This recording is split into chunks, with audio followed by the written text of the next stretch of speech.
রাগের মাথায় আমার স্ত্রীর পেটে লাথি মারলাম। কিছুদিন আগে ভেবেছিলাম মেয়েটা সরে যাবে, কিন্তু সে সরেনি। তাই লাথিটা তার পেটেই লেগেছিল। মেয়েটি আমার দিকে অবাক হয়ে তাকিয়ে রইল।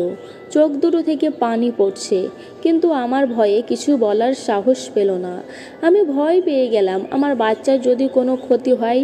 আমার স্ত্রী চুপ করে দেওয়াল ধরে ধরে হেঁটে রুমে যেতে যেতে কান্না ভেজা কণ্ঠে বলল, তুমি আমার পেটে লাথি দিলে, এর জন্য একদিন তোমাকে পশ্চাতে হবে। আমি শুধু ভাবতাম মেয়েটা এমন কেন, অন্য মেয়েদের মতো কান্নাকাটি, রাগারাগি, চেঁচামেচি করে না কেন। একদিন খাবার খাওয়ার সময় তাকে থাপ্পড় মেরে দিলাম। সেদিন আমার দিকে তাকিয়ে কান্না করতে করতে রুমে গিয়ে শুয়ে পড়েছিল। কিছুক্ষণ পর আমি বললাম, রাগ কন্ট্রোল করতে পারিনি তাই মেরেছি, এই জন্য না খেয়ে থাকতে হবে। মেয়েটা ভয়ে ভয়ে বলল, আমার বাড়ির সব কিছু ছেড়ে তোমার কাছে এসেছি, আর সেই তুমি কি না। কথায় কথায় আমার গায়ে হাত তোলো। দেখবা একদিন খুব আফসোস করবা, বলেই ঘুমিয়ে গেল।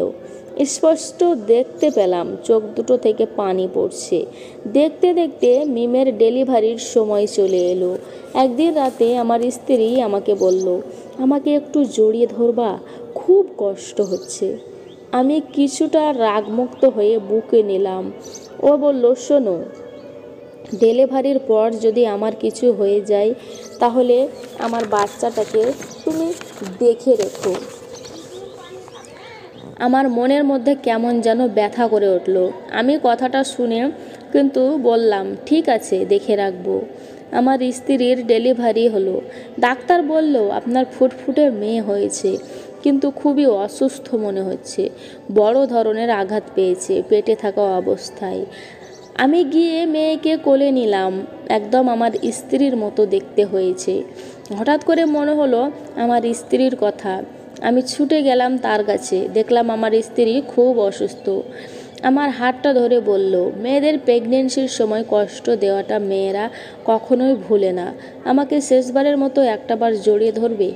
আমি পাগলের মতো জড়িয়ে ধরলাম তাকে, কিন্তু তার দেহটা ততক্ষণ স্থির হয়ে গেছে।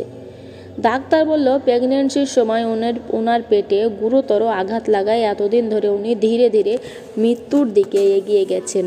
আমরা শুধু ভাবছি এত বড় ব্যথা উনি কিভাবে এতদিন সহ্য করেছেন। আমার মাথায় আকাশ ভেঙে পড়ল।